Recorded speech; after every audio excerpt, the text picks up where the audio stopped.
So thank you everyone for tuning in to yet another episode in which we talk about issues related to public transport. Um, or today we're going to talk about more general economic issues and how public transport is kind of special, at least as far as government investments go. So what do we mean by government investments? So usually when people talk about things like state capacity or quality of public sector or whatever, or rather, I should say, when people talk about state capacity in a modern setting, in a pre-modern setting, state capacity is purely the ability of the state to extract taxes with which to build bigger armies. Um, but in a more modern setting, it's things like, can the state build infrastructure? Can the state run healthcare and education? And I assert that infrastructure differs from the others, from the other main markers of state capacity, and specifically, not much infrastructure construction. I'm not going to get to that, but the quality of the economic system produced by the infrastructure depends so much on scale, and this is especially true if it's rail-based or public transportation-based rather than car-based. That it matters just how big you are. So the United States, in that case, benefits from being a big country. The EU is not a country, so it doesn't do anything. European countries can do that internally pretty well, but they are capped by their own borders, and therefore infrastructure between the borders, again, when it comes to issues of public transportation, just plain sucks. And as a result, and that actually is a big drag on European state building and European infrastructure in ways that the same border effect doesn't really matter for other things. And it also even matters to a large country or a small country, but only to some extent. So what I mean by all of this and scale, so let's look at something that just does not depend on scale and doesn't necessarily depend on having a state, which is healthcare. So I'm going to start by talking for a sec about Palestine, like the Gaza Strip and the West Bank, but not in the context of the conflicts, not a lot of the context, certainly not the context of the war right now, although this is something that to some extent was motivated by the war, where I slightly trolled my own Fediverse. I slightly trolled my own Fediverse followers by asking them what they thought the infant mortality rate in the Gaza Strip was.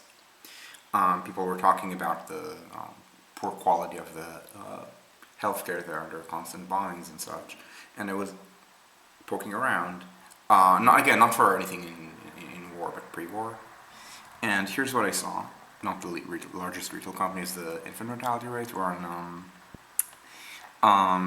so this is not infant, this is under 5. So infant, which is under 1, this is the Gaza Strip.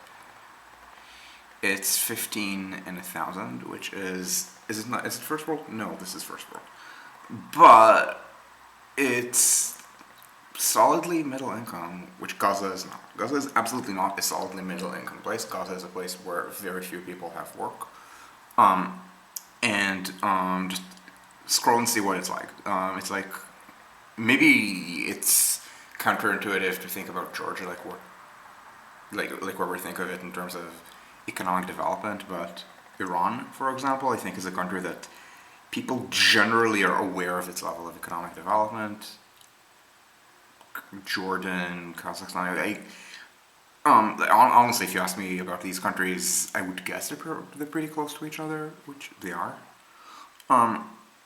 And for example, Kenya is twice that, and Kenya is more or less the most functional country between the Sahara and the Kalahari. Now, my point is not things in Gaza are not bad, things in Gaza are bad. And again, it's not this war, it was pre-war as well. But what I mean is, you don't even need to have a state. The hospitals are not even, they're not some kind of public healthcare system. They're all some kind of charity. So for example, one of the hospitals has been it has been affirmed in the war. It's called the Indonesian Hospital because it was contributed by the government of Indonesia as a kind of charity. There's quite a lot of that. In the Palestinian territory, more Gaza than the West Bank, um, because of the refugee issue in UNRWA. And the infant mortality, again, it's not first world, but it's so much more than you would expect uh, based on how poor it is.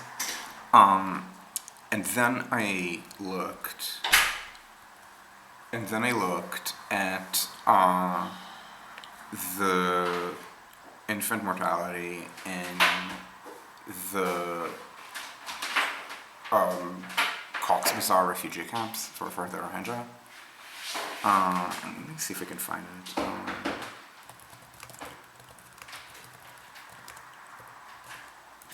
Not Rohingya, refugee camps, and yeah, it's this one, and these numbers.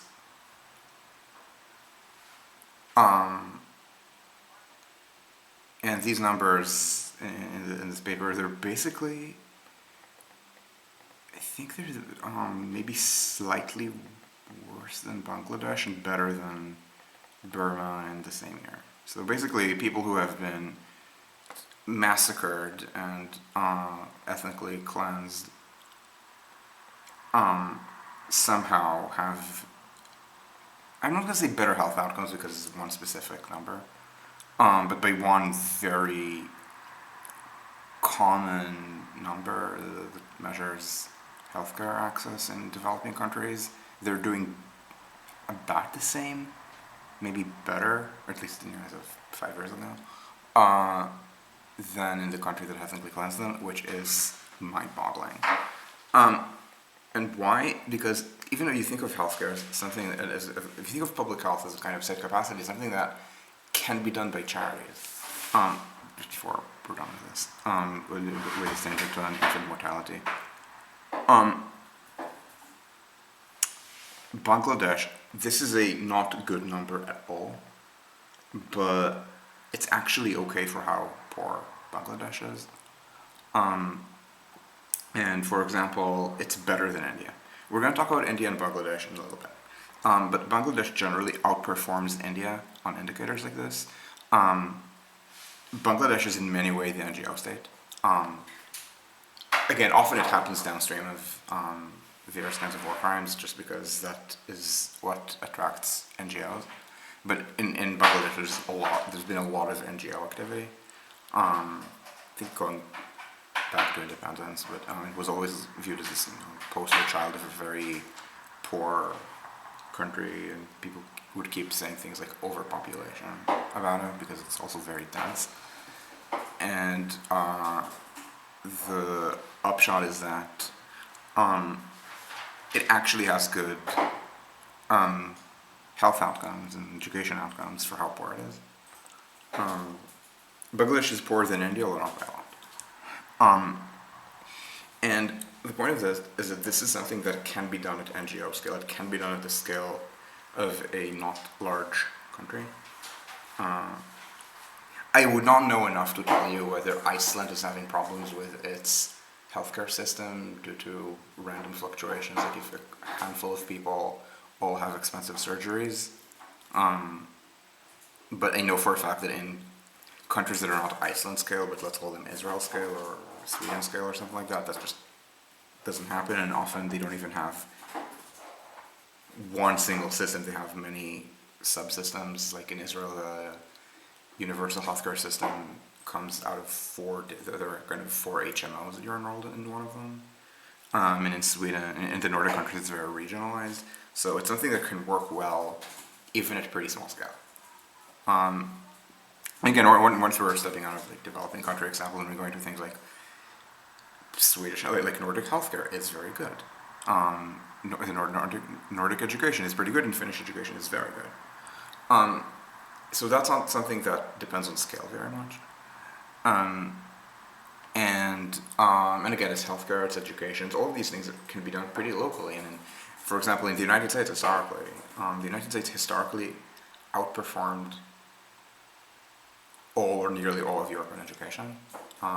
And this was entirely due to very locally based high school movement where things were driven by local governments. The state governments were not terribly involved. The federal government didn't exist as far as that was concerned. Honestly, it kind of still doesn't. Like the Department of Education doesn't do that much in the United States. Like the federal one, I mean. It actually reminds me because it even gets to be a plot point in Battlestar Galactica, where in kind of American style there's a formal succession after the president is killed in the initial war with the Cylons, and the person who succeeds the only member of the government to survive is the Secretary of Education, and everyone mocks her for not being important. That's an Americanism. In Israel, for example, the Minister of Education is, I don't want to say right now good, because nobody in the current Israeli government is good, but often would be a pretty senior politician. Because again, the state does more. And roads often are like that as well. Roads don't require as much state capacity, and this is a big difference with health and education. So I'm talking about two things that are state capacity and scale, and they're not the same thing. So just as a side note on this, you need a measure of state capacity or very concerted NGOs to improve these things, health and education. Roads are very different, and the difference is that roads in developing countries mostly benefit the elite, because most people don't drive. So in a place where 10% of the population, 15% of the population owns cars, improving the road system is something that is elite self-interest, to the point that the higher capacity states are usually the ones that are better at restraining cars, at restraining the private consumption of cars, which is something that, for example, Singapore did, or that all of East Asia did, except maybe North Korea, if that counts. And then, for example, Southeast Asia, except Singapore, did not do any of them. And we're seeing these battles happen, these political and legal battles happen in, let's say, India right now, where there was a literal lawsuit by aggrieved elites against Delhi for building bus lanes that were only for buses, not cars. This was alleged to be discrimination. And so, now public transportation, but building infrastructure is something that requires, if it's at a larger scale than local road improvements, it does require some kind of state capacity. The United States did build that for the road network.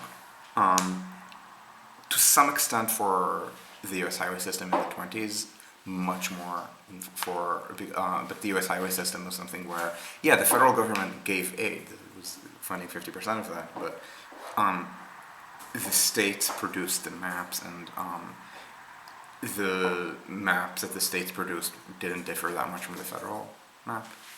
Everyone understood what needed to be done, because again, it was a local elite process. The interstates were much more top-down driven. So there is state capacity in building infrastructure. That is not scale dependent. That is not scale dependent. The construction costs in Sweden, for example, or Norway, which is even smaller, they're not worse than in Germany. For a long time, they were much better. The construction costs, as we keep talking about in the Sweden report. Sweden built 104 kilometers of metro, of which 57 were underground. They opened between the 50s and the 70s, between 1950 and the 70s. For, in today's money, slightly less than $4 billion. I think we said it's 3.6 billion in 2022 dollars. So insanely low construction costs in the 50s, 60s, and 70s in Sweden. And it's not because that's how little things cost. No, in Germany they cost a lot more. It's just that the Nordic countries have been converging to German costs. Essentially, they've made a choice to imitate bad British practices and not their good historic ones. And yeah, this might be a small country thing where small countries are likelier to fall under this kind of influence than larger ones, but that's not a matter of skill, it's a matter of choice not to be good. And in Germany, they have not made that choice because it's big enough maybe to resist that. In Italy, same thing. But it's not like Sweden is worse at this than Germany. No. It used to be far better, and now they're about equally good. And of course, the United States absolutely sucks at this. Japan probably has a slightly higher than average cost, just chose not to build anymore. So, construction costs, I would not call them scale dependent. However, what is produced with them is. So what do I mean by it's scale dependent? So there are things that are absolutely a matter of scale. Now there's a paper that I tried looking for before I started recording that I couldn't find, that I read maybe last year, that explains the effect in the second industrial revolution, where from the late 19th century to the middle of the 20th, Britain kind of fell behind. So Britain was by far like a world economic center in the first 2/3 of the 19th century, and then it lost that primacy to the United States and to some extent Germany. So by the early 20th century, Germany converges with Britain in industrial productivity. It remains poorer than Britain until, I'm forgetting when, I think maybe the 1960s or 70s is when West Germany GDP per capita overtakes the United Kingdom's. That's, like Germany has in their document, has a dual sector economy, traditional and modern, and it just had an unproductive agricultural sector. Thank you to all of the Junkers. Especially thank you for starting wars that killed tens of millions of people. And but the industrial sector was on a par with the British one, and the United States then became much more productive than both. The United States just surged past everyone. And the paper was arguing that it's not actually because of things like higher levels of education in the United States, because that is something that was very local and took until much later to become important, but rather just a matter of scale. The United States was a bigger country. Still, I mean, it's even bigger relative to the United Kingdom now. And that meant it had a much larger internal market, which meant that there was better scale, and so the paper was talking about how things like steel prices were much lower in the United States than in the United Kingdom and Germany. And yeah, the United States became so much richer than everywhere in Europe, to the point that the EU is a way of regaining that scale. And it started with coal and steel, so it started with industrial production, and yeah, that's so for example, in manufactured goods, we have that scale in Europe, same as in the United States at this point. Not in everywhere. So this is where I have this list of largest retail companies, because I want to point something out, which is that the largest retailers in Europe are Lidl, aka Schwarzekopf. This is Lidl and Kaufland, Aldi, and they're not mentioning this, but there's a Carrefour, which they're saying is excluded because the company requested it. I have no idea why. The Wikipedia article on Carrefour has them at slightly smaller than Aldi at market prices.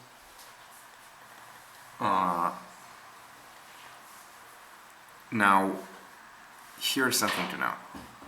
Aldi and Lidl and Carrefour have so many international stores. Walmart, I don't actually know to what extent there's a Walmart outside the United States. I know that Walmart failed in Germany.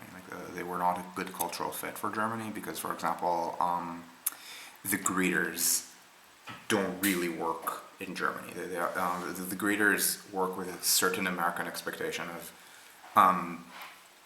obsequious service workers, which doesn't work well in Europe. A lot of things about a lot of little tidbits of culture, and when I say culture, like in the sense of business culture, like retail or consumer culture, don't port well between the US and Europe. Often these cultural things have a bigger US to Europe distance than US or Europe to certain other things. Like I think Japan has a very American culture on this. So for example, Disneyland, when it was going outside the US, they opened one in Tokyo and one in Paris, Euro Disney, and the one in Tokyo was much more successful. And in Euro Disney, Euro Disney was kind of a flop, at least early on, and part of it is that the sort of very tight control over how employees present, like how they dress or how they wear their hair. It's a very American, like high standards for service workers culture that is very familiar in Japan and unfamiliar in Europe. And so the point is that Walmart just failed in Germany. And so the point is that Aldi and Lidl are huge. In Germany, nearly every supermarket is one of four chains: Aldi, Lidl / Kaufland, Edeka, and Rewe. They're all top 20. Now you add all of the revenues combined, right? It's 62, 68, so 130. This is 247. This is 247 plus 144 is 491, and Walmart is more than all of these four combined. I have never set foot in Walmart. I lived in the United States 6 years. I visit often. Never have I been in a position in which I could even go to Walmart. Well, in Germany, these four firms are practically the entire market. Walmart, yeah, it's a large fraction of the American market, but there's no Walmart, or practically no Walmart in the big cities, which is where I live. Also Providence. I don't think there would be a Walmart. Actually, there might be a Walmart in Providence, just not near where I live. And it's automobile scale, whereas usually the German supermarkets try to do both. So there's parking, but it's also walkable if it's in the city. And the point is that Walmart can throw away portions of the market, like the urban market, and it can be larger than all the four main German supermarket chains combined, because America is big. And Walmart is cheap through scale. Yeah, they also pay their workers shit, but these are retail jobs. Everyone pays shit. Maybe, I think Aldi and Lidl actually pay a little more, a little better. But part of it is just German working class wages. Part of it is there's specific things in which Aldi and Lidl are more efficient at than the others. So in the United Kingdom, Aldi, I think also Lidl, but Aldi famously pays slightly better than everyone else to force everyone else to also raise their wages, because Aldi is more labor efficient. But again, we're talking I think it's by a pound an hour. So fundamentally, Walmart just has extreme levels of scale. And now this matters for the retail market. And now Germany, bear in mind, Germany has crummier supermarkets than in the United States. The supermarkets here don't have the range of goods that you will find at a good American supermarket, which will charge high prices if it's in. I want to say it will charge high prices if it's in New York, but New York supermarkets are terrible too. It will charge high prices if it's. I'm going to say Star Market in. I'm forgetting whether it's in Cambridge or Somerville. Let's call it Boston. And will charge very low prices if it's like a Target or a Costco or a Walmart. But the supermarkets here with their more limited range, they're still very cheap. For example, in Sweden, they're not. So in Sweden, the prices at the supermarkets are much higher because it's just not these chains; they're small Swedish chains, and it's taking time for the kind of Europeanization of the retail market, which is again mostly driven by Aldi and Lidl. Maybe also Carrefour. I'm not sure how much Carrefour and Casino/Monopoly penetrate outside France. Obviously, to some extent they do, I just don't know to what extent. And uh, and it's also something that generally faces government hostility because it's easier to be populist against a foreign firm than a domestic one. Um, Even like within the EU or something like that. Labour was running a campaign that was demagogic against continental state-owned railways that are bidding on passenger service in the United Kingdom. So Abellio, aka NS, or Translate, which is the actually private one, or Keolis, aka SNCF, or Arriva, aka Deutsche Bahn, and decided and made up a story that these firms lose money domestically and only make money on British contracts. That's just garbage. Like the Deutsche Bahn Fernverkehr is profitable domestically. SNCF used to be, it no longer is, but it's not. The amount of money it's making off of the British market is not meaningful by the standards of how much it's losing domestically. So just easier to be populist against them, and so the scale issue into the EU is being held back by this, but by the fact that like there isn't a willingness to like say okay, we're a U.S. size economic bloc. We need to have a U.S. size retail market, which means like let's count how many there are here on this table and compare with the European market, because okay, let's ignore Amazon for a moment. It's Walmart, Costco. I keep forgetting that Kroger's is there. So Walmart, Costco, Kroger's, which have been inside probably about 5 times my entire life. Target.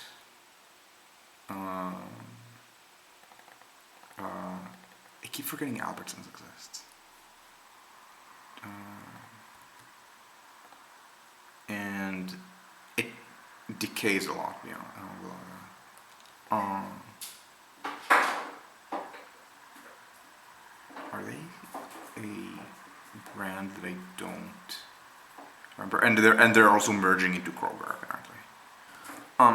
So I bring all this up because and just compare how many. So a European country will have fewer than these, but all of Europe combined will have again the 4 German ones and Kofo and Casino and things like Coop Consum and ICA and random things I can just read it off the table here because they're so country specific. I'm not going to be able to tell you what the supermarkets are like in Italy. Now, retail is not a matter of state capacity. Being able to tell local governments to stuff it when they try to favor local firms is state capacity, and in the case of the EU, it means also telling France to like accept to some extent that, and they emphasize to some extent, that Europe is bigger than France. And now infrastructure. This is not me talking about groceries. It's not what I'm vlogging about. I'm vlogging about trains, right? And so here's the relevance to trains. You can build a pan-EU road network, and that's just a matter of removing internal borders, which was done in Schengen, and a lot of the clawbacks are much more about appearing to have borders than actually having borders. So my understanding is that all these borders that are being controlled, you can still drive across without stopping. And then there are the trains. We have these beautiful high-speed rail networks, and also the German one, where let's see if high-speed rail in Europe gets something. Yeah, it does. Okay, so in Europe, we absolutely have. Let me move my face to the other side. We have the French network, which are the biggest. We have the German network, which is smaller but better interconnected. Italian, Spanish, a little bit of Belgian. The Dutch network is like this map will lie to you about the Dutch network because the point of the Dutch network is not high speed. The point of the Dutch network is the point of the Dutch network is that it's Switzerland without the mountains, plus a high speed line that was very expensive and is kind of unimportant to the network. This is the important bit of the Dutch intercity rail network. So it's these interconnected lines with timed connections, these trunk lines from everywhere to everywhere. The Netherlands is a two-dimensional country. For example, I say I should clarify for people who don't know. A two-dimensional country is one where you might be traveling in a bunch of directions, whereas, for example, Israel is a mostly one-dimensional country just because it is very narrow. The only way to make it two-dimensional is if you pretend that the West Bank is part of Israel, which it very much is not. So, for example, there's one north-south main line.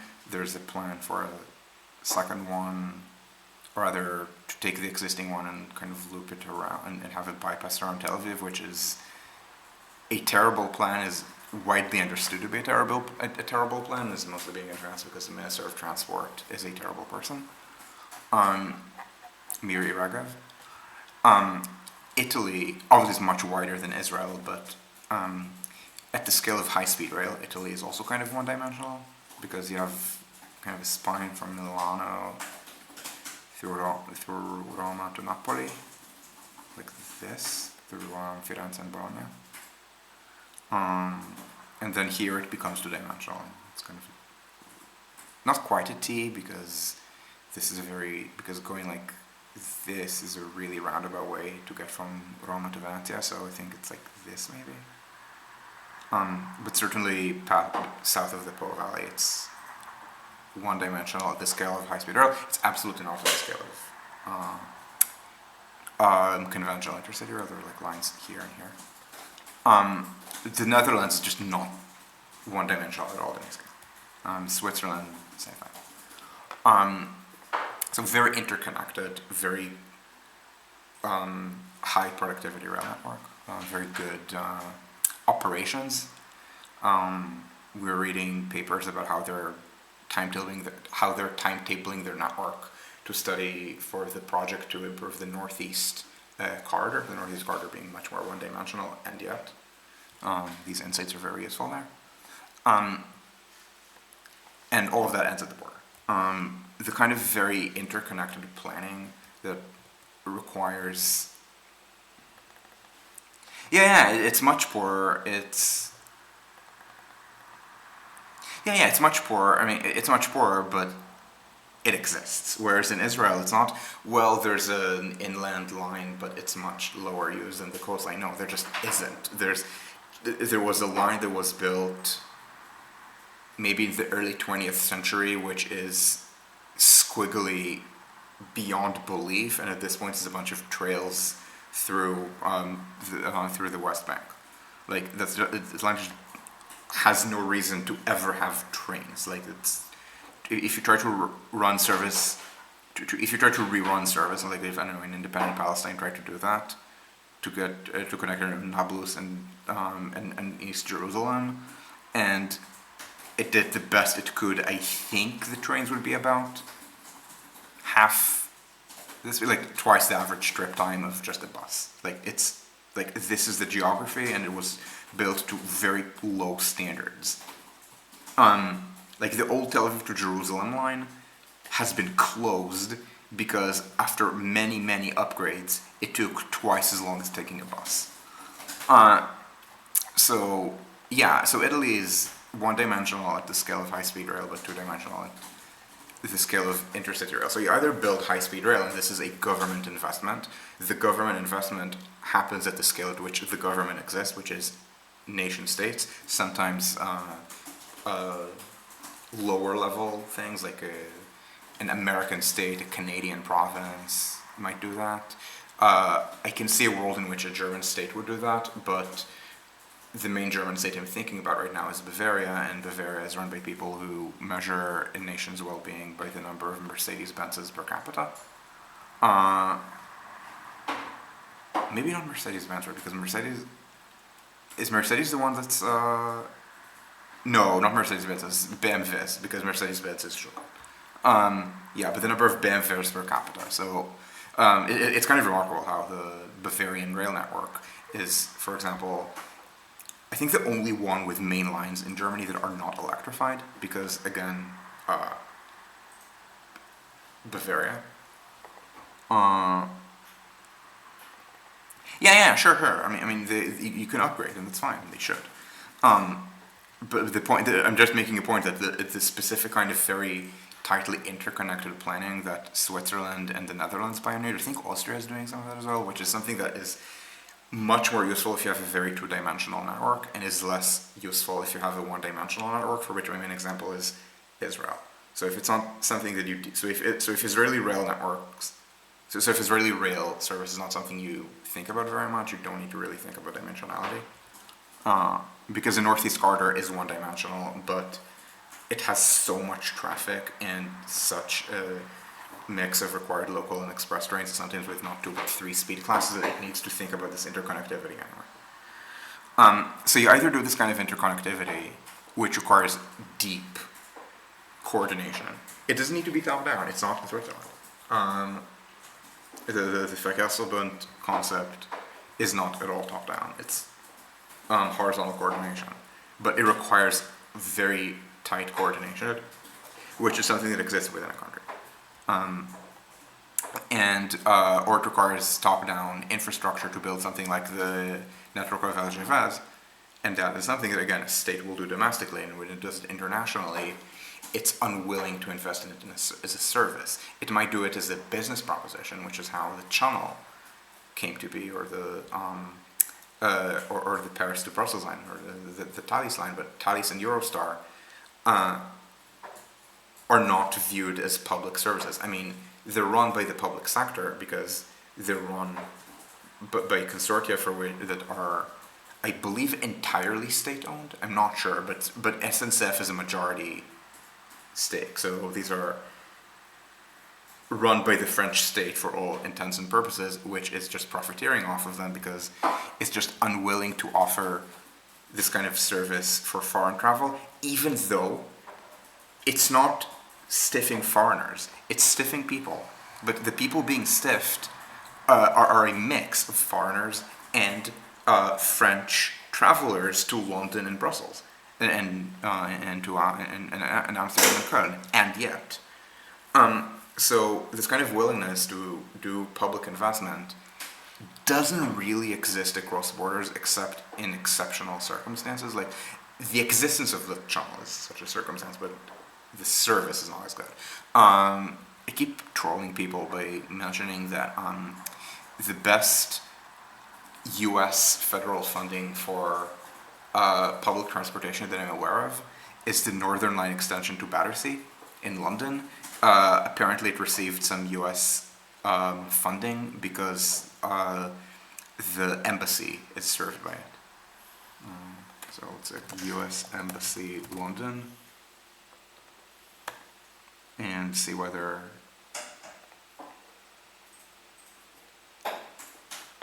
US Embassy. I don't know if it has always been here or if it's just a recent move, but the US Embassy apparently moved around here. So as a result, the US government needed some money for the Northern Line extension, making this, I believe, the lowest cost per rider subway that in recent memory that received US federal funding. And yeah, I mean, the Eurostar, so Eurostar and Thalys are run as luxury commercial services. The other lines across borders are not, but they're just slow.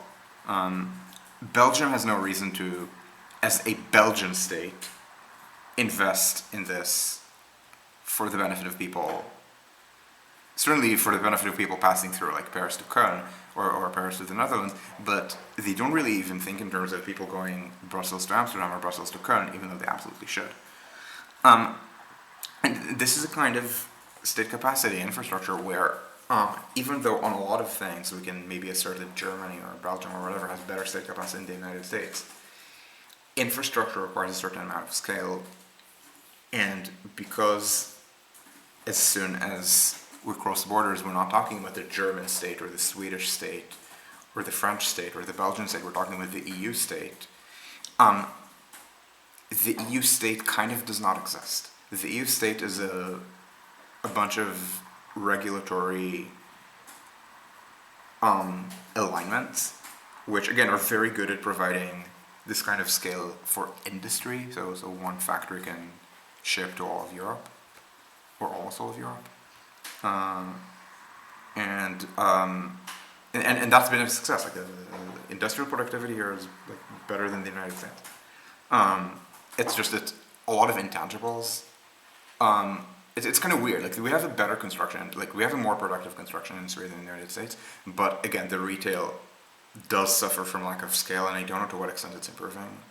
So I don't know to what extent it's improving slowly or just not improving. And there's either too much of a cultural gap or these kind of soft protectionism by regulation that makes it impossible to just like kind of, let's call it Germanize Europe, where in Germany nearly all supermarkets are four chains, and I think most of the rest are smaller fifth chain normally.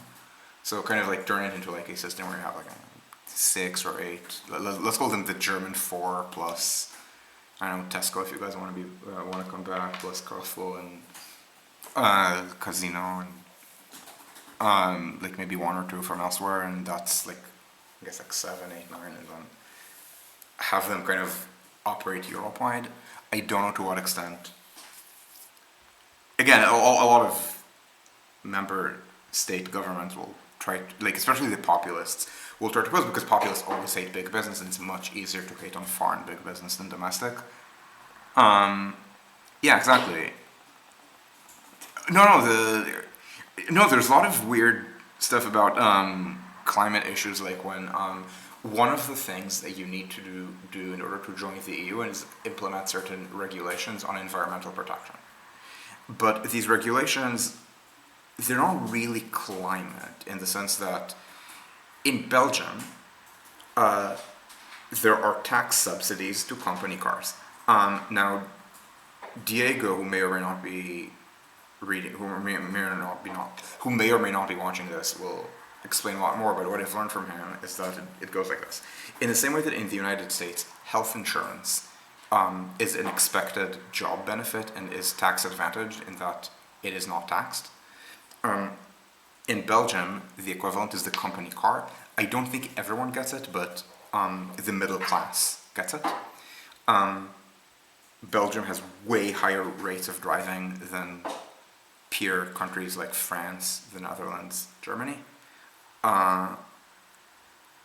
As I understand it, it's specifically much higher driving rates in the middle class, whereas let's say the working class in Brussels, let's say probably takes public transport at the same rate as the working class in a German or French or Dutch city.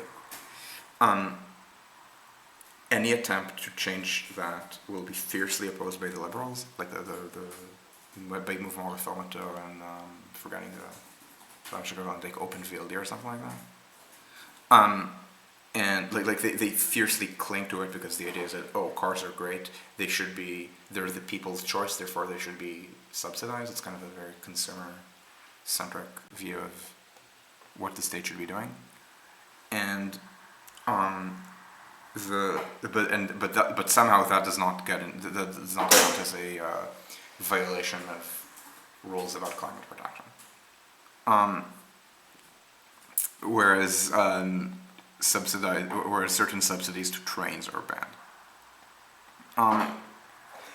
Like the EU state is not a state. And yeah, there's EU federalism based on, I mean, forget railselling, EU federalism, any kind of EU federalism, honestly. And this is, again, a matter of scale, where in things that are, so it's something that is very easy to miss if you look at soft state capacity issues, like, again, health, education, and social work, policing, like that. Like, you don't need I mean, policing. So I should say, policing benefits from scale, um, because with police, I guess the big failure mode of police is that they act like a police state, and so it's helpful to be big because then you have a stronger civil society, you have more notable media. I think it's why, for example, NYPD works so much better than like rural American police departments. They're better at solving crimes. They're much less brutal. Like the police brutality rate in New York is, by American standards, very low. It's like I think the NYPD kills people at like 1/3 the average American. And this is in a city that's much blacker than the rest of America, and even then. So I think racially adjusted, it's like maybe even 1/4 the rate or something. So it matters, but I mean, New York has 8-9 million people. Like you don't need like a single national police. Like in France, for example, there's a national police, but Paris is a department within the national police. So yes, it's supervised by the French state, but the cops serve Paris and the Petite Couronne. So that is something where, for example, they do so more professionally than their American counterparts, which, I mean, they're probably about equally fascist, but they manage to, again, solve crimes with much, much less, incidents involving killing unarmed racial minorities. And so that's maybe that's kind of like civil liberties angle. And again, it's like health and education. It's a very soft-state capacity. It's something that could be done at NGO scale. Again, it wouldn't be done in Europe because why the hell would an NGO focus on improving health care in Europe, right? I mean, we're not a developing part of the world, right? I mean, maybe an NGO would try to kickstart things in the very poor parts of Europe, but then it would be things like trying to help Ukraine, let's say, or Moldova adopt Western European norms, and then people go there and realize that people in Ukraine are perfectly competent. They know exactly what they need to do. They just need money. And so it would be something like creating ties between Ukraine and the EU, or it would be things like kind of trying to invest in one specific kind of education. Like, I don't know, some kind of scheme to improve STEM education in low-income communities, or improving the integration of immigrants into society, or improving multilingualism. Like it's like much more specific than if you have charity money and you go to, again, traditionally it would be Bangladesh, or it could be nowadays, I don't know, Ethiopia, or I think Ethiopia actually has a lot of NGO activity like that. You go to Ethiopia or Kenya and say, okay, we're going to build a school, or we're going to build a hospital, and operate the school/hospital. Again, it's not something that you would do as an NGO in Europe, not in 2023. But it's something that the NGO state is capable of doing, and then the kind of hard state capacity, that's where you get brutally murdered by lack of scale. And yeah, part of it is, we talk about EU federalism headed by Rael Stalin because we understand that the advocacy for cross-border rail in Europe is that John Worth, for example, just got bumped from the Green Party list. So he ran for, he naturalized in Germany, I think this year, and ran within the Green Party. I won't call it a primary because usually you think of primary as a much more open process, but he ran in the internal German Green Party. Let's just call it Sting because I don't know what the exact name of it is. To be on the to be on the EU Parliament list for next year. He ran for position 14, which is, I do not know whether they say realistic, so I'm just going to borrow the Hebrew terminology of this. In a party list primary, you say a place is realistic if based on how well you expect the party to do, you're likely to be elected. So the Green Party probably is going to get, I don't know, 15 or 20%. Germany is, I believe, 96 or maybe 99 seats, so 14 is realistic, 20 is marginal, and 25 or 30 is unrealistic. So for example, he says that 21 is almost certainly, so that would be called unrealistic. So 14 is real, but 14 was realistic, and he was roundly defeated. He doesn't give more detail within this post, but the point is that, and even his advocacy was something that's very had a lot of Brussels insider language in it, as opposed to just me doing rail fanning and say, oh yeah, let's build, let's complete Brussels to the. Brussels to Antwerp, and speed trains through Brussels and through Antwerp to have fast trains from Paris to Amsterdam, or let's do the same thing Brussels to Köln, or let's do German border to Frankfurt, like this, because this to Paris is fast. And so the point is that it requires actually thinking like a state and saying, okay, this needs a certain level of scale, because if you don't, then yeah, it's really easy to travel within Germany. Okay, so what do I mean by really easy? In Israel is a tiny country, right? So in Israel, if you start in Tel Aviv and you have a car, which not everyone has, but I think at this point a large majority of Tel Aviv residents own a car. If you have a car, then it's about an hour to get to Haifa. This is very good for you. So you get to Haifa in an hour, maybe a bit less, counting like local streets on both sides. So within an hour you have like Haifa and the Kayot. You have the Triangle. I don't think you get to Nazareth in an hour, but not that many people live in Nazareth. You get to Jerusalem. The bus does it in 45 minutes. So you drive in about the same, plus maybe a little less, plus access. It's called access and egress time, but this is abusive terminology. It's like local street driving. The actually populated parts of the south, and then Beersheba. It's about an hour. So practically the entire country is an hour's drive from Tel Aviv. Not practically the entire, but I think a majority might actually be an hour and a half by train. Because again, the trains don't go everywhere, but they go to Jerusalem, they go to Beersheba, they go to Haifa and the Kayot. Again, they don't go to Nazareth, and they also don't go to the Triangle. But honestly, if you live in Tel Aviv rather than Jaffa, you're probably not going to the Triangle. Israel is very segregated in that way. So Germany is not... No, it's not because fast things are not sustainably, like, specifically, John was not running on high-speed rail. He was running on regional rail connections, like the kind of connections that Green Party voters in Germany love. I can move myself back. The kinds of connections that Green voters in Germany love, like improving slow trains, he was running on that. He was not talking about rail fanning high-speed rail, crowning high-speed rail between big cities. He actually kind of looked down on that effort, the Connect EU Capitals effort, and instead was talking to me about various regional connections. I think he was talking to me about Antwerp to Eindhoven, maybe? I don't remember. Anyway, he was talking to me. I remember he was talking to me about something about Belgium to the Netherlands. It was not the high-speed spine from Antwerp to Portsmouth. And so my point is, in Germany we have a pretty good internal rail network.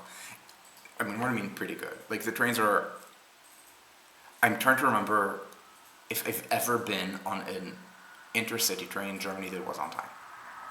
I've been on ones that were not horribly late, like 4, 5, 6 minutes late.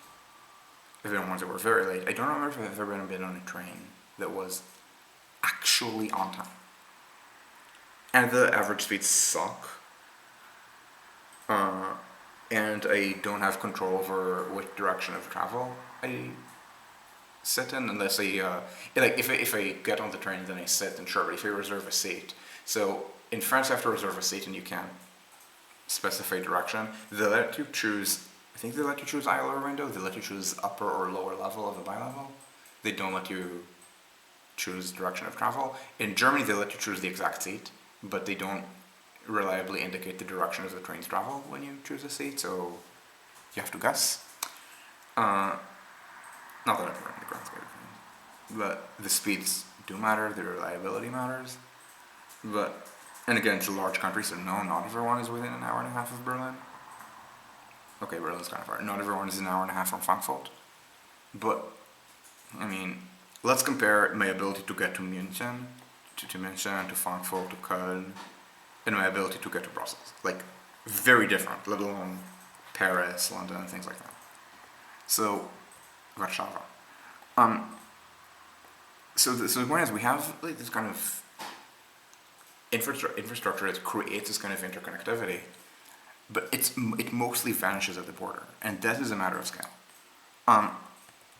And this is something that even in the context of generally good state capacity, when you look at softer things like health and education, like having cops that actually solve crimes, and yeah, the cops here are racist. Like the cops here will absolutely take the war as an excuse to crack down on Arabs who are being too anti-Semitic, and like it's not even the people they're arresting are not anti-Semitic. They just don't do the same thing when an extreme right, Aryan, Bio-Deutsch, and yes, people here actually use the expression Bio-Deutsch. It's horrific. Person does the same thing to Jewish people.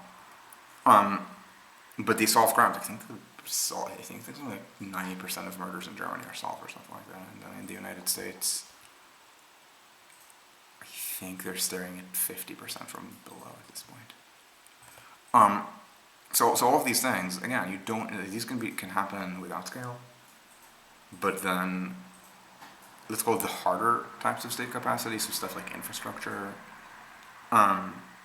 Also the military requires scale. Like we have the thing that I keep saying that, like my well actually that trolls everyone talks about in the military is that Germany probably spent about the same proportion of its GDP on the army as the United States.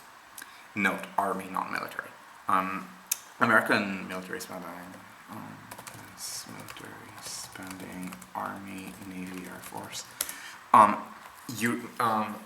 Practically every country in the world spends most of its military budget on the army. In the United States, so technically Army and Air Force are the same and the Navy is a bit ahead. Navy includes Marines. It's kind of weird, like the Air Force has like some additional spending that's called non-blue spending, which is some random admin spending plus covert ops that are held off books that are technically on the Air Force budget, but this is, I think, the real one.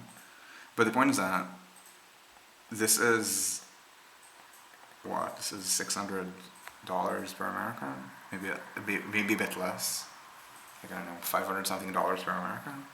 Like the German military budget per German might be a little bit, might be comparable actually. And Germany has no navy to speak of. Like I think our tonnage per capita is like 1/15 that of the United States, and the Luftwaffe is I think like 1/3 the size of the U.S. Air Force per capita. So the point is that per capita the German army and the U.S. army should be about comparable, and Marine Corps is not even part. Oh right, because Space Force is part of the Air Force and the Marine Corps is part. Yeah. So yeah, just look at how much of it is non-army, and usually it's army. And the point is that in Germany per capita we're probably about matching that. And the German army is a total meme. Like, total meme with like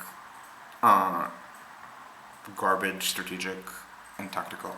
Not garbage tactical mobility, the tanks are bad. The garbage strategic mobility and very low state of readiness. And I suspect just a matter of scale. Like, I mean, the American army has these repeating things, so much more efficiency than you have in the European armies with 27 different HQs for the 27 new members. And again, it's the same with infrastructure. Like it's kind of and this is again very specific to infrastructure. It's very specific to rail, just because you don't need this kind of coordinated planning for roads. You just complete the freeway. You do a ribbon cutting. It's something that directly benefits communities adjacent to the border because they can benefit from the arbitrage, for example. So the French-Italian border. My parents lived many years in the Riviera. And so not the western part, like the eastern part, like suburbs east of Monaco. And so this specific border between Monton and Ventimiglia, the way it works is fuel is cheaper in France, so you see all the Italian drivers come here to refuel, and cigarettes are cheaper in Italy, so there are long lines to buy cigarettes right at the border. It's arbitrage that everyone understands. Locals here are okay with that. And so building this kind of freeway infrastructure benefits, maybe not literally this bit and this bit, but as soon as you start getting exits, it starts benefiting people. Like cars are very local, and again, very elite local that way. Rail is not. Like, I mean, you invest in the railway here, yeah, it benefits Monaco and Ventimiglia. It's not that it benefits. Like if you were to build like an actually useful train across this border, which would be difficult because just look at the mountains, just look. Then yeah, you would be benefiting places very close to the border, but very little. Most of the benefits would not go to Monton and Ventimiglia, which would be bypassed. They would go to maybe Monaco, maybe. They would go to Nice because it's too big to bypass, or it would just get a spur. If for some reason there were very inland bypass, which there shouldn't be, they were benefiting Marseille, even Paris. It would get a lot of ridership. I know Paris to not Nice, but Paris to like beyond Nice. They would be benefiting the Italian cities on the other side. And again, it would not be Ventimiglia. It would be something like Genoa. So it's something that requires much more top-down investment, which again it's useful. Which again it's very useful. It's viable if you have a strong enough state, but it requires actually thinking about improvement. And Germans going up to Denmark to get married. Marriages to foreigners in Germany are very difficult. This is why we got married in the United States, not Germany.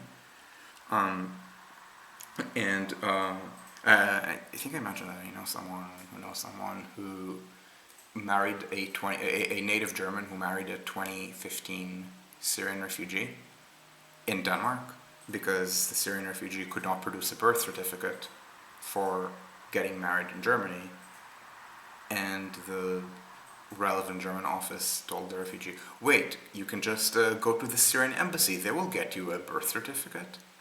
This was someone who had fled the Syrian regime. And so, yeah, they got married in Denmark. You can even get married in German in Denmark at the border. It's that common. And yeah, this is, like, you can do this kind of arbitrage, but rail doesn't, I mean, yes, you can do it with rail. Like, yeah, you can do arbitrage in the sense that when I was in New York last month, I discovered a specific kind of Milka chocolate that I had never seen before. And I think people who watch this stream slash YouTube vlog know my opinions of chocolate. So if there's a kind of Milka that I haven't seen before, it probably is just not available anywhere in France or Germany. Anyway, it's something that was I got it at an ethnic Russian store in Brooklyn, and it was not a Russian but a Polish brand of Milka. So yeah, I'm sure that if I visit Poland, I will look for it and will get some. I would not call it arbitrage. Like, I mean, the Polish economy is not going to benefit from like a mass of German chocolate aficionados taking a train to Warsaw to buy chocolate, right? I mean, if I'm doing the trip to Warsaw, the vast majority of the money that I'm spending is not that kind of arbitrage, right? It's the train itself just this, the profits of the train when it's this length would mostly occur to PKP. It's the hotel nights in Warsaw, it's restaurants, whatever. That's not arbitrage, it's just normal, that's just normal tourism. And the and that would be something that would probably accrue to Warsaw. Maybe if I hear something nice about one of the cities on the way, then maybe I can stop there. But that would be something like Wrocław, maybe Szczecin, not the actual border places. Like I'm not gonna do something in Zgorzelec, in Zgorzelec. It's the Polish rendition of Görlitz because this used to be one city and then became two cities. Due to tragic incidents involving Germany and experiments in picking a fight with two comparably sized industrial economies and one about 3 times as big economy all at the same time. And yeah, so for trains, it's not something that would be driven by local elites, is my point. It's something that has to be driven by some kind of coordinated process, which could be top down, it could be more horizontal, but it has to be very coordinated. So it's something that simultaneously requires a lot of state capacity, but also scale. And this is something that, again, doesn't really exist in Europe as a nation state or member state scale. I wouldn't say nation state when Belgium is like I'm not going to even say 2 nations in a trench coat, because if you say things like the original example of 3 midgets in a trench coat, they're pretending to be an adult, right? And Belgium is not pretending that it's anything but, to language communities that like don't interact very much. Yeah, and the contrast with the United States, where the United States just has garbage trains. The United States kind of made a decision, and judging by the current slate of investments, inadvertently still making the decision that trains are not really necessary for national well-being. But it's okay because you saw what I showed you with the retail example, right? The United States has scale. It's very big businesses, just not at the scale of the public sector. So the American public sector is not very effective. Anyway, that's just my extended rant about scale and the kind of importance of infrastructure, especially intercity.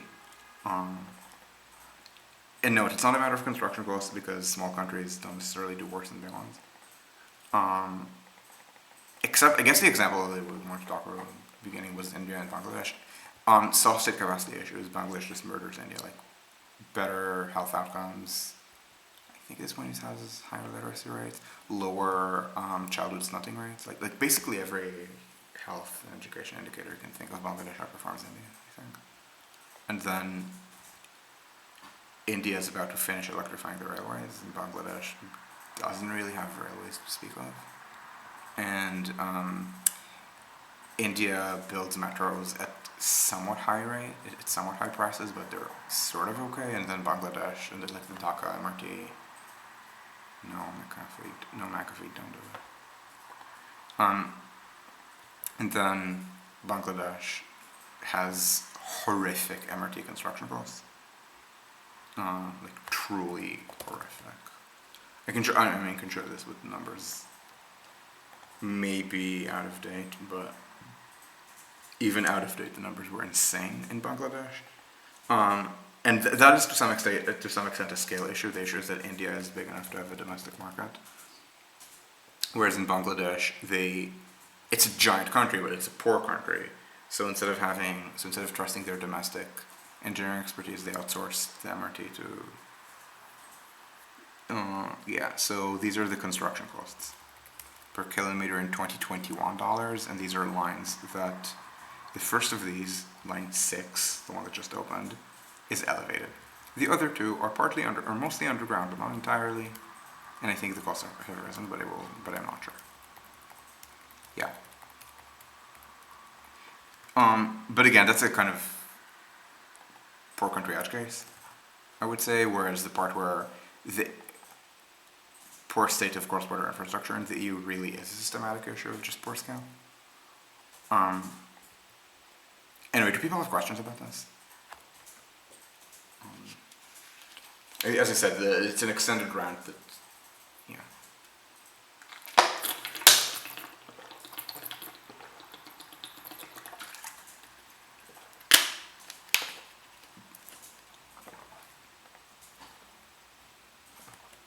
What's the lag?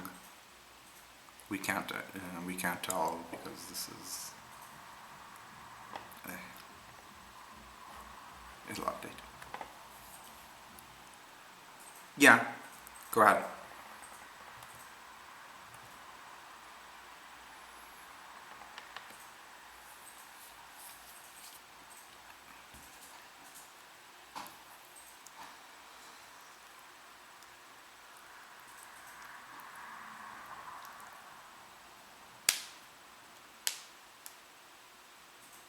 I guess I'm not seeing if other people are typing, but I assume you're typing right now.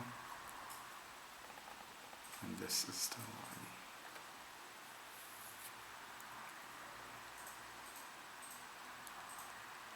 Why are they underinvesting in rail?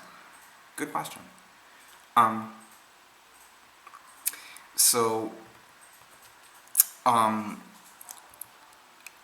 It depends on what developmental, I'm not going to quite call it ideology, but what kind of developmental model they're looking at.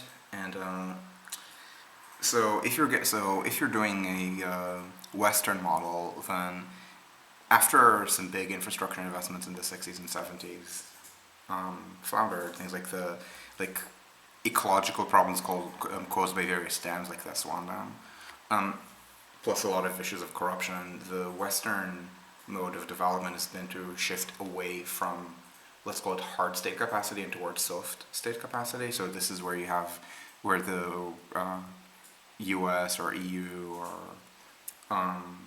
international organizations that have very strong Western voice, like World Bank and so on, will preach to you about reforming your institutions, or maybe letting in some NGOs to help you run healthcare and education. And they kind of look askance at any kind of hard state capacity, and assume that if you're doing it, you're probably oppressing some minority, which often you are, but they're not going to make the same assumption if you, let's say, build a school system and then you teach people a very nationalistic history, and you only teach, and you only give education in like the formal register of the language, and not a local dialect. So again, there is a bias against this kind of hard investment, and again, this is because a lot of real problems that were caused by this in the 60s, 70s. Now, if you're taking money from China and Japan, then it's different because China and Japan have not been so burned. So Japan and China will keep investing in hard infrastructure, but at very high costs, because Japan insists on turnkey. So everything that a developing country will outsource to Japan, Japan will insist on a turnkey system and will interpret any kind of problems as failure to be sufficiently turnkey. For example, they believe that in Japan they will not call the high-speed trains in Taiwan Shinkansen. These are 700 train Shinkansen. These are 700 series Shinkansen, but they will call them trains developed with Shinkansen technology as opposed to Shinkansen trains, because the infrastructure was sized for the possibility of acquiring European trains instead. So in India, they insisted on perfect turnkey. They did not widen the loading gauge. Sorry, they did not widen the track gauge for India. Part of it is that India looks down on itself, so it thinks that standard gauge is more modern than broad gauge. But even then, they probably would have wanted to get trains that are very wide, because Indian commuter trains are 3 meters 66 centimeters, so 6 abreast. Shinkansen are 335, so 5 abreast. I think this is the only place in the world where the high-speed trains are narrower. Not narrower in the sense of track gauge, because that's also the case in Spain, but narrower in terms of loading gauge than the legacy trains. So you can buy from Japan, but they will stiff you. You can buy from China, but they will also stiff you and develop things in their own particular way. Not in this case, it's not going to be turnkey, but it's going to be an extremely security theater-y kind of train system where the stations are going to be outside city centers. So Google Earth is not great at this because at the behest of the PRC, they have errors for mapping China. It's a legacy of communism where in the USSR it was prohibited to publish road maps because they might be used by the enemy. You can sometimes see the security state have this, like Israel insisted that the United States forbid American satellite imagery from surveying Israel at as much precision as everywhere else. And I think that lapsed, but Google Maps still follows that now dead law. So in Israel, just not as much detail as everywhere else, which is essentially because the Israeli security state is rather good at lobbying the U.S. government, just because of the security ties between the countries, but Israeli civil society, which would benefit from like being able to have much better zoom level than what is currently being shown to me here, does not have the same relationship. So in China, it's not China lobbying, it's China like forcing everyone who wants to do business in China to comply. So the point is that in China,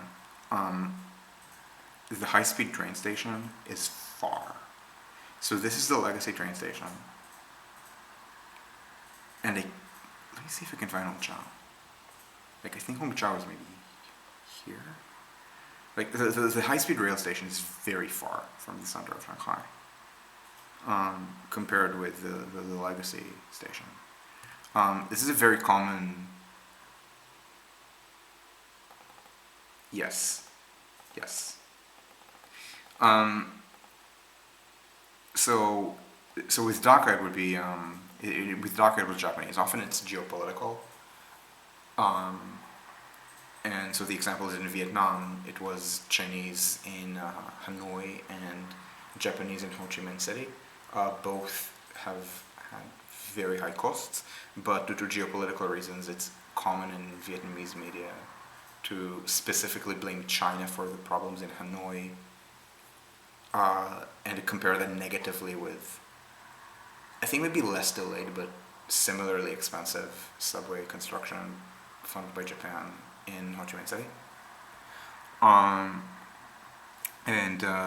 So when it's in China, they have trains that are very fast, but then they dump you at stations usually outside city centers that are built to be palatial because of security theater, and they export the security theater to other countries.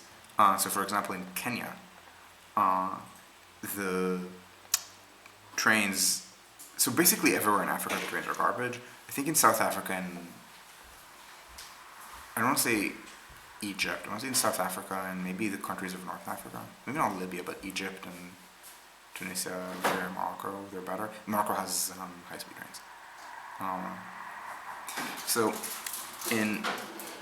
this is all narrow gauge, built to low standards, but it does go through city center.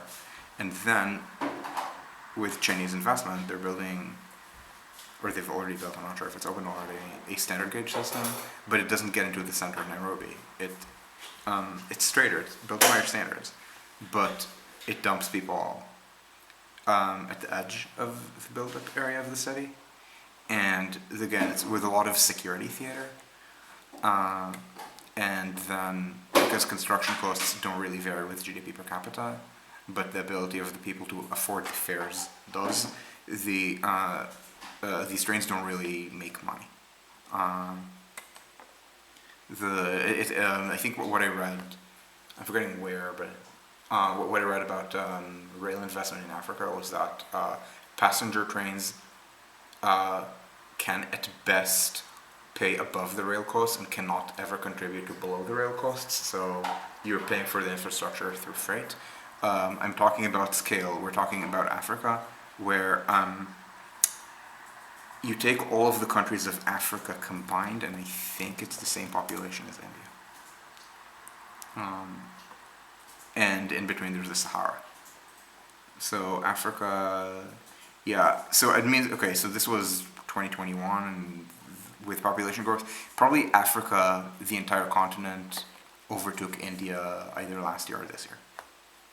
I mean, again, and Africa is about 9 times the land area of India. It's poorer than India, so uh, smaller internal market. There's also no such thing as an African internal market. These are all states with like a lot of border controls.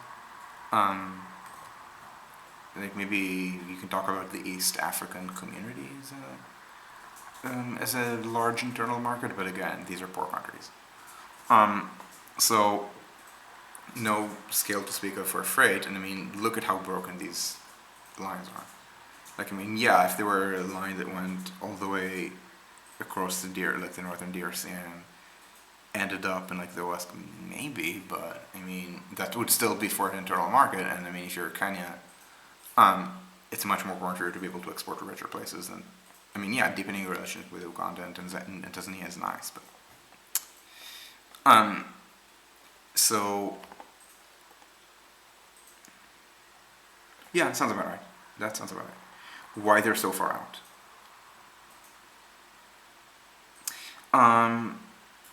I don't think it's that. Like, I don't. Yeah, they like to play a bit slower. It's kind of weird because usually I think of that model as the French one, not in the sense of security theater, but in the sense of how the train operations are. And in China, it's better.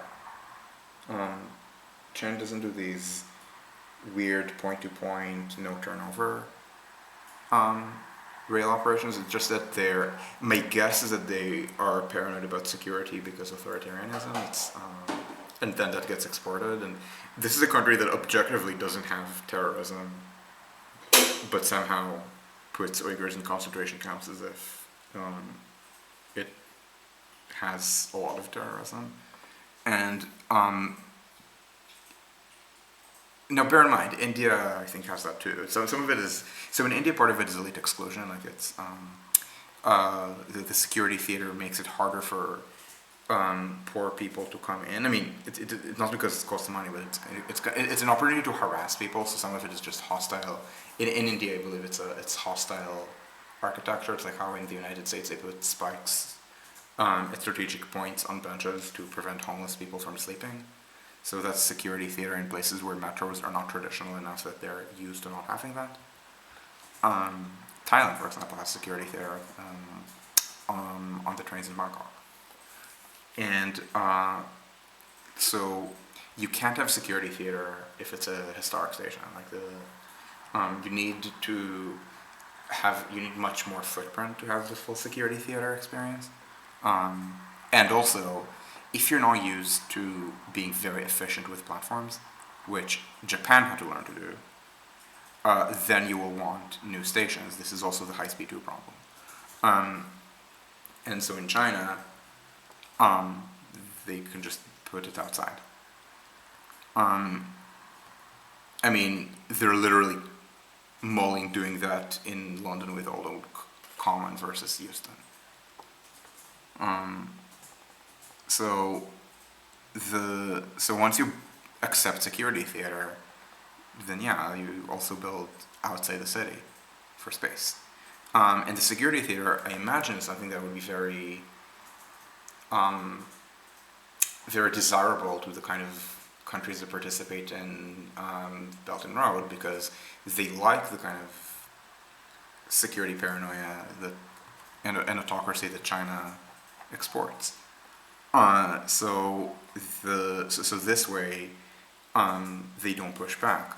I have no idea what happened if they did. Like, I'm not like if they said, "Ooh, this is a big station. We're going to build a smaller one in the middle of the city." I don't know if China would say, "No, that's not how we do things." The way Japan would respond to any request for variation with, "No, that's not how we do things. We're a rich country. You're a poor little country that is begging us to allow a few work migrants to come into our like racially pure country," which is not actually that racially pure. Like Japan is like I think 5% non-ethnically Japanese people. Which I mean, it's not a lot, but I mean Britain was like I think 5% not white in like the 1970s.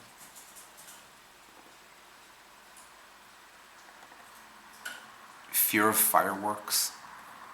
Okay, has there ever been a problem of fireworks-based not even terrorism, accidents on Chinese trains? Because in France, they had a bomb go off on a TGV because Carlos the Jackal was trying to bomb flashy new infrastructure in the 80s. I never remember if one person died or three people died, and this embarrassed Carlos the Jackal, so terrorists stopped bombing high-speed trains thereafter and focused instead on targets where they would actually be able to kill people.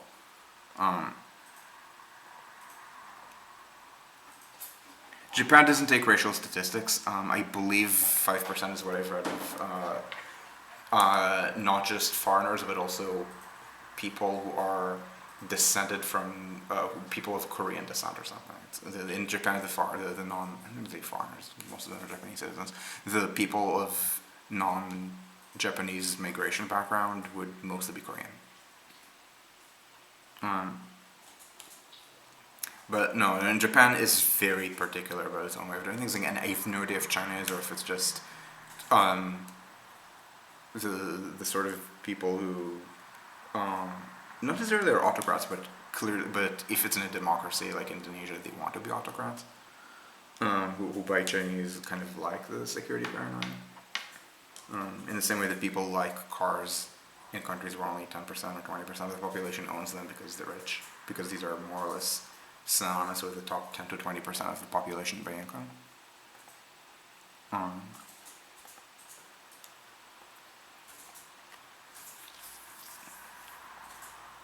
So anyway, that's the big rant about developing countries and why they're like this.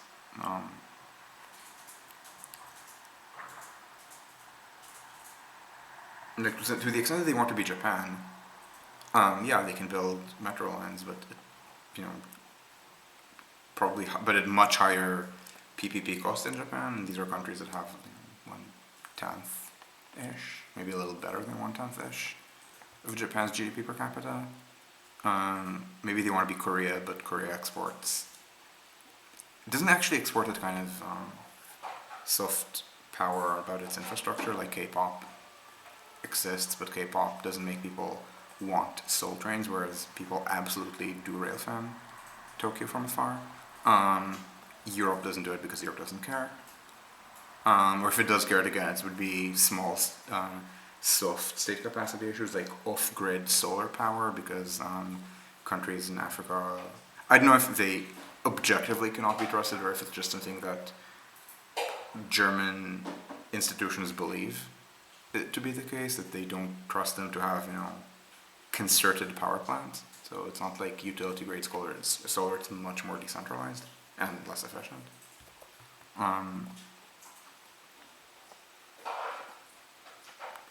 Yeah, that too, but I mean,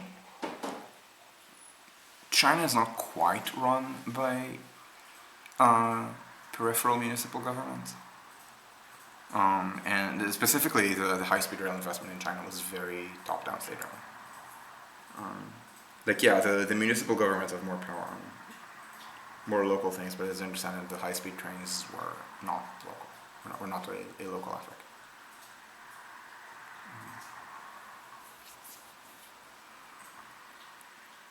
But I mean, it's useful to bring up China because even with sucky station locations, rather when you have a continental superstate that actually has a directly interconnected high-speed rail program, it has massive ridership, which in Europe we just don't have.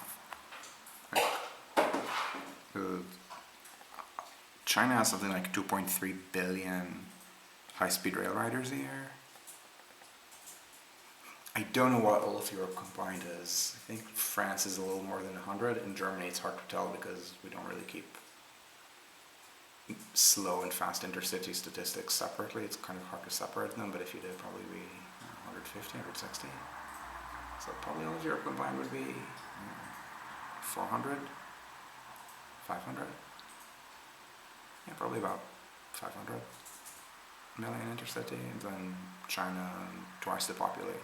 No, not twice, on 3 times the population of the EU, it's 5 times the ridership probably. And remember, China's poor. Chinese people have less ability to afford ticket fares, whereas the operating costs are not really different. And their construction costs in China for high-speed trains are actually higher than relative to tunnel, because they go on bridges and not on earthworks. Again, like, it's kind of weird. Like, continental superstate is like a phrase that I have mostly heard in British discourse as a thing that they want not to happen with the EU, as a kind of menacing thing, and then I'm looking at the US and it's so much more efficient for being exactly that. And again, to an extent, you see this with India and China. Like, India and China are not very well governed, and yet scale gives them their high economic growth. And visibly better infrastructure than comparanda like Vietnam or Bangladesh.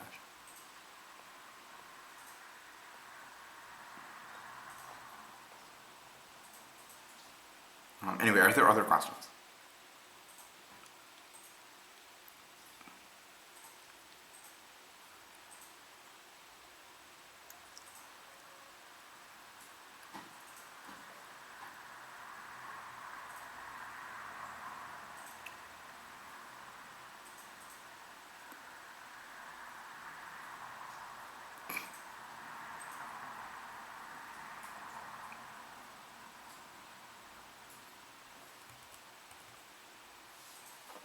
Wait, I'm still frozen on the right before I even move.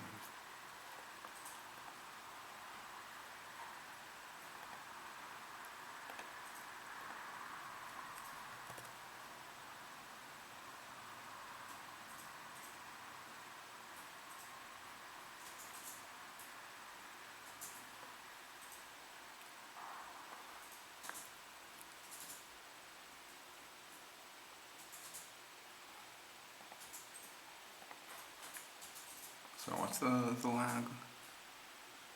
16 seconds? Yeah, we can wait a bit, and then if people don't have questions, then we can stop.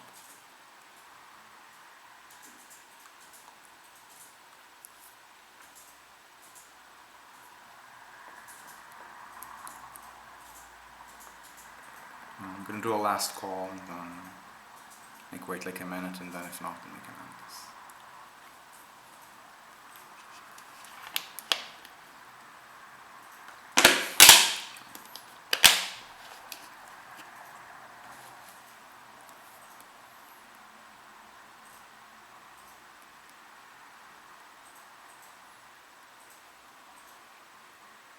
Are you done?